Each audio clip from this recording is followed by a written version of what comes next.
বাগেরহাটে হযরত খান জাহান আলীর মাজারে ফাতেমা নামে এক শিশুকে টেনে নিয়ে গেছে কুমির। সোমবার রাত 8:30টার দিকে দিঘির মহিলা ঘাটে হামলার শিকার হয় শিশুটি। তাকে উদ্ধারে অভিযান চালাচ্ছে ফায়ার সার্ভিস। প্রত্যক্ষদর্শীরা জানান, মাজারে থাকা এক বুদ্ধি প্রতিবন্ধীর 8 বছর বয়সী মেয়ে ফাতেমা রাতের দিঘিটিতে গোসলে নামলে হঠাৎ একটি কুমির শিশুটিকে টেনে পানির নিচে নিয়ে যায়। খবর পেয়ে ফায়ার সার্ভিসের সদস্যরা ঘটনাস্থলে পৌঁছে তল্লাশি শুরু করে।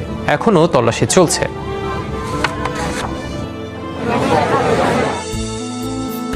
আনুমানিক 8টা 8:30টার দিকে গোসল করতে নামছে, নামার সঙ্গে সঙ্গে কুমিরই থাবা দিয়ে ধরছে। স্পিড বোট আছে, ওর পরে দাঁড়ায় লাফায় পড়েছি বাড়িতে ওর হাত দেখে। তখন মনে করি যে পথেরে নিয়ে যাচ্ছে, ভাবিছি কি বিদেশি কোনো মানুষের নিয়ে যাচ্ছে না, তারপরেও পানিতে লাফায় পড়েছি। লাফায় পড়ে কুমিরের মধ্যে দিয়ে ওরা আটতে পারিনি। নগদ নিয়ে এলো হার না মানা হার অফার। সর্বনিম্ন 10,000 টাকা রেমিটেন্স নগদে পাঠালে থাকছে স্বর্ণের হার জেতার সুযোগ।